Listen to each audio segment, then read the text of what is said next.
Ravi Prakash Siliconandhra hospital Kuchipudi super speciality వైద్య సేవలు పూర్తిగా ఉచితం. కోల్కతాలో జూనియర్ డాక్టర్పై అత్యాచార హత్య ఘటన యావత్ దేశాన్ని కలిచివేసింది. ఇది ఒక అమానవీయ సంఘటన అని చెప్పి డాక్టర్లంతా ముక్త కంఠంతో ఖండిస్తున్నటువంటి పరిస్థితి. దేశవ్యాప్తంగా నిరసన కార్యక్రమాలు జరుగుతున్నటువంటి నేపథ్యంలో వరంగల్ ఎంజీఎం దగ్గర కూడా ఇలాంటి నిరసన కార్యక్రమాలు చేస్తున్నారు. దాదాపు ఇక్కడ ఖచ్చితంగా ఒక డ్యూటీలో ఉన్నటువంటి వాళ్ళకు రక్షణ లేకుండా మేము విధులు నిర్వర్తించలేమన్నటువంటి ఒక ఆందోళన కూడా జూనియర్ డాక్టర్లలో కనిపిస్తుంది. ఎందుకంటే తమకు ప్రొటెక్షన్ లేకుండా మేము ప్రజల కోసమే వాళ్ళ ఆరోగ్యం మెరుగుపరచడం కోసమే మేము వస్తే మా జీవితాలను చంపుకోవాల్సినటువంటి దుస్థితిలో మేము బతుకుతున్నాము. మాకు ఇప్పటికే ఒక డాక్టర్స్ ప్రొటెక్షన్ యాక్ట్ కూడా రావాలని చెప్పి గతంలో చెప్పాము. చిన్న చిన్న యాక్టులతో ఒక కాలం గడుపుతున్నారు తప్ప దీనికి ఒక పరిష్కారం అనేది రాకపోతుంది అన్నటువంటి ఒక ఆందోళన ఎన్నోసార్లు జరుగుతూనే ఉంది. కానీ ఇప్పుడున్నటువంటి పరిస్థితులు అంటే ఒక హాస్పిటల్లోనే ఒక బయట నుంచి వచ్చినటువంటి వ్యక్తి అత్యాచారము హత్య ఘటన యావత్ దేశాన్ని కూడా కలిసివేస్తున్నటువంటి సందర్భం. దీనిపై కూడా ముక్త కంఠంతో ఉదయం నుండి కూడా విధులు నిర్వర్తిస్తున్నటువంటి జూనియర్ డాక్టర్లంతా నిరసన చేయాల్సినటువంటి కార్యక్రమము, పేషెంట్లను రక్షించాల్సినటువంటి కార్యక్రమం, తమ అస్తిత్వం ప్రశ్నార్థకంగా మారుతున్నటువంటి నేపథ్యంలో తమ బతుకులు తమ జీవితాలు ప్రశ్నార్థకం కాకూడదన్నటువంటి ఒక ఆందోళనకు దిగుతున్నటువంటి సందర్భాలు మనకు కనిపిస్తున్నాయి. ఒక్కసారి జూనియర్ డాక్టర్లు కూడా ఒకసారి బయటకు వచ్చి తమ నిరసన కార్యక్రమాలు చెప్తున్నటువంటి పరిస్థితి. ఒక్కసారి మహిళా జూనియర్ డాక్టర్లను ఒక్కసారి వారితో మాట్లాడదాము. ఎట్లాంటి పరిస్థితులు ఉన్నాయి, వాళ్ళకి ఎందుకు ప్రొటెక్షన్ లేకుండా పోతుంది అన్నటువంటి ఒక ఆలోచనలు, వారు నిజంగా ఆ ధైర్యంతో పనిచేసేటువంటి పరిస్థితులు ఉన్నాయి. ఒక్కసారి మనం కనుక్కుందాము. ఒకసారి చెప్పండి అమ్మా, ఇప్పటి వరకు మొన్న సంఘటనలు ఎందుకంటే చాలా జరుగుతున్నాయి, బయట కూడా జరుగుతున్నాయి. అంటే ఒక వైద్య వృత్తిని ఒక దేవుళ్ళ తర్వాత భగవంతుని తర్వాత ఒక భగవంతుడిగా చూసేటువంటి వైద్యులపైన ఇట్లాంటి అత్యాచార హత్య ఘటనలు జరుగుతాయని మీరు ఎట్లా చూస్తున్నారు? దీనికి సంబంధించి మీ నిరసన కార్యక్రమం ఎట్లా జరగబోతున్నాయి? ఇది ఒక డాక్టర్కి అయ్యింది ఇన్సిడెంట్, కానీ అది ఆమె ప్రొఫెషన్కి రిలేటెడ్గా కాలేదు. కాకపోతే ఆమెకైనా ఈ horrible murder and rape, gang రేప్కి ఎవరు కూడా సరిగ్గా ఇన్వెస్టిగేట్ చేయకపోవడం వలన మేము ఆమె ఫ్రెటర్నిటీకి సంబంధించిన వాళ్ళం కాబట్టి మేము ఆ డ్యూటీలు బంద్ చేసి ఇక్కడ రోడ్లకి ప్రొటెస్ట్కి రావాల్సి వచ్చింది. ఇక్కడ మేము ఆ ఒక్క అమ్మాయి కోసం కాదు, ఇప్పటివరకు జరిగిన అన్ని రేప్స్ ఇంకా అయ్యే రేప్స్ని ఆపడానికి మా ప్రయత్నం. We want government to take notice. ఇంత దారుణంగా ఆల్రెడీ నిర్భయాది అయినప్పుడు మళ్ళీ ఇలా ఒక ఇన్సిడెంట్ ఎలా అవుతుంది అంటే అప్పటికి ఇప్పటికీ చట్టాలు ఏం మారలేదు అన్నట్టే కదా. అప్పటికి ఇప్పటికీ జనాల్లో ఏమీ భయం అనేది పెరగలేదు. అంత దారుణంగా ఎక్స్పెక్టెడ్ ఫోరెన్సిక్ రిపోర్ట్స్ ద్వారా నుంచి 15 మంది కలిసి రేప్ చేస్తే ఉన్న ఎవిడెన్సెస్ ఉన్నట్టుగా చెప్తున్నారు.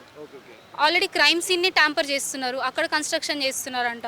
రూమర్స్ ఏంటి అంటే అక్కడ ఇప్పుడు ఫీమేల్స్కి బాత్రూమ్స్ కడుతున్నారంట అండి, క్రైమ్ సీన్లోనే, సెమినార్ హాల్లోన. ఎవిడెన్స్ని ట్యాంపర్ చేస్తున్నారు.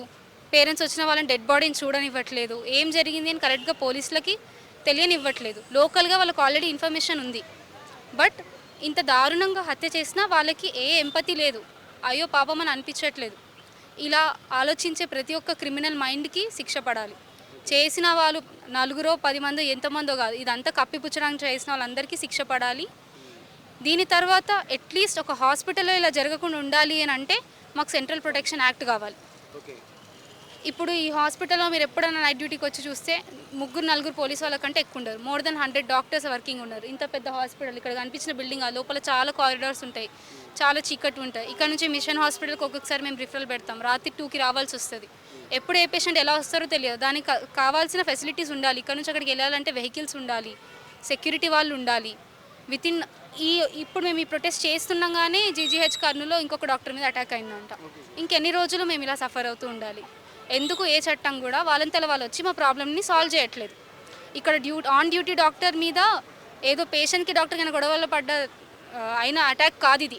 ఒక ఫీమేల్ని అటాక్ చేసి గ్యాంగ్ రేప్ చేసి దారుణంగా ఆమె కళ్ళకి దెబ్బలు తాకేలాగా, ఆమె పెట్టుకున్న తలకు పిన్స్, ఆమె ప్రైవేట్ పార్ట్స్ దొరికినంత హీనంగా చంపారామని. చాలా పెయిన్ఫుల్ డెత్ తను చూసింది. ఆమెను ఎలాగో కాపాడుకోలేము, కానీ కనీసం ఇంకొక మహిళకి ఇలా అవ్వకుండా గవర్నమెంట్ స్పందించాలి. చేసిన వాళ్ళకి చాలా కఠినంగా శిక్షలు ఇవ్వాలి. ఓకే, దిశ చట్టం లాంటివి కఠిన చట్టాలు కూడా వచ్చినప్పటికీ కూడా ఇలాంటి సంఘటనలు పునరావృతం కావడము, ఒకవేళ జరుగుతున్నటువంటి వాటి మీదుగా సరైన ప్రాపర్గా రెస్పాండ్ కాకపోవడం అనేది, రెస్పాండ్ కాకపోవడం వల్ల వాళ్ళని కూడా ఒక క్రిమినల్ మైండ్గా చూడాల్సినటువంటి విధంగా ఇక్కడ అభివర్ణిస్తున్నారు. దీన్ని కూడా చాలా తీవ్రంగా పరిగణించాల్సినటువంటి అవసరం ఉంటుంది. మీరు చెప్పండి, గతంలో కూడా కర్నూలులో కూడా సంఘటన మళ్ళీ ఇది అంటే అదే టైంలో ప్యారల్గా జరుగుతున్నటువంటి సందర్భాలు మనకు కనిపిస్తున్నాయి. దీన్ని ఎట్లా చూస్తున్నారు? ఇప్పుడు డాక్టర్లకు కానీ అలాగే వైద్య వృత్తిలో ఉన్నటువంటి జూనియర్ డాక్టర్లకు, మహిళా డాక్టర్లకు ఒక ప్రొటెక్షన్ ఉండాలంటే ఏం చేస్తే బాగుంటుంది అనుకుంటున్నారు? ఇప్పుడు కోవిడ్ టైంలో ఇలానే డాక్టర్స్ మీద దాడులు జరిగినప్పుడు మన central government central protection act అని ఒక అమెండ్మెంట్ తీసుకొచ్చింది. అది 2020లో తీసుకొచ్చింది. కానీ ఇప్పటి వరకు దాన్ని అమల్లోకి తీసుకురాలేదు.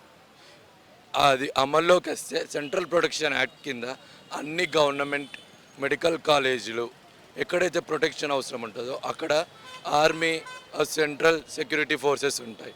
అలాంటి సిచ్యువేషన్లో మాకు సేఫ్టీ ఉంటుంది. ఈవెన్ మాకు మినిమం ఇన్ఫ్రాస్ట్రక్చర్ కూడా లేదు. ఏమన్నా ఎవడన్నా వచ్చి కొట్టిపోయినా కూడా అక్కడ సీసీ కెమెరాస్ లేవు. మేమే వెళ్ళి పోలీస్ స్టేషన్కి వెళ్ళి కంప్లైంట్ ఫైల్ చేస్తే తప్ప ఎఫ్ఐఆర్ ఫైల్ అయ్యే స్టేజ్లో లేము. ఇలాంటి సిచ్యువేషన్ నుంచి మేము బయటికి రావాలంటే మాకు సెంట్రల్ ప్రొటెక్షన్ యాక్ట్ కంపల్సరీ కావాలి. అయితే కోవిడ్ టైంలో 2020లో సెంట్రల్ ప్రొటెక్షన్ యాక్ట్ ఒకటి వచ్చినప్పటికీ కూడా అది పూర్తిగా ఇంప్లిమెంట్ చేయడం లేదు. అది జరగడానికి కూడా ఇప్పుడు జరుగుతున్నటువంటి సంఘటనే ఉదాహరణగా చెప్తున్నారు. ఏదేమైనప్పటికీ కూడా ఖచ్చితంగా దీని మీద పునరాలోచన చేయాల్సినటువంటి అవసరం ఉంది. సంఘటన జరిగిన తర్వాత స్పందించకపోవడం అనేది తీవ్రంగా పరిగణించాల్సిన అవసరంగా ఇక్కడ జూనియర్ డాక్టర్లు అభివర్ణిస్తున్నటువంటి సందర్భం అయితే మనకు కనిపిస్తుంది. ఈ ఎడ్యుకేషన్ కూడా దృష్టిలో పెట్టుకొని మరొకసారి, ఎందుకంటే మనం ప్రస్తుతానికి వరంగల్ ఎంజిఎం దగ్గరే ఉన్నాం. గత కొద్ది రోజులుగా జరుగుతున్నటువంటి సంఘటనలు, ఎందుకంటే వాళ్ళు నైట్ డ్యూటీలకు వెళ్ళాలన్నా కానీ ఇక్కడ పోలీస్ ఫోర్స్ అనేది కూడా ఖచ్చితంగా కావాలి. 100 మంది డాక్టర్లు ఉంటే 3 మాత్రమే పోలీసులు ఉంటున్నారు. ఇది అంటే బయటికి వెళ్తున్నప్పుడు ఆ ప్రొటెక్షన్ కూడా ఇక్కడ కరువు అవుతుంది. నైట్ డ్యూటీలో చాలా ఇబ్బందులు పడాల్సి వస్తుంది. సంఘటనలు జరగక ముందే ప్రివెంటివ్ మెజర్ తీసుకోవడం కూడా వైఫల్యంలో ఒక భాగంగానే ఇక్కడ చెప్తున్నటువంటి సందర్భం అయితే మనకు కనిపిస్తుంది. ఏది ఏమైనప్పటికీ కూడా సంఘటనలు జరగక ముందుకే ముందు జాగ్రత్త చర్యలు తీసుకొని ఒక మంచి ఎన్వైరన్మెంట్ని కల్పిస్తేనే బాగుంటుంది అన్నటువంటి ఒక అభిప్రాయాలు మాత్రం ఇక్కడ జూనియర్ డాక్టర్లు వ్యక్తం చేస్తున్నటువంటి పరిస్థితి. వరంగల్ ఎంజిఎం నుండి కెమెరా పర్సన్ రాజుతో వెంకటరత్నం, RTV వరంగల్. మరిన్ని వీడియోస్ కోసం ఛానల్ ని సబ్స్క్రైబ్ చేయండి. లేటెస్ట్ అప్డేట్స్ కోసం వాట్సాప్ ఛానల్ ని ఫాలో చేయండి. అండ్ లింక్ డిస్క్రిప్షన్ లో ఉంది.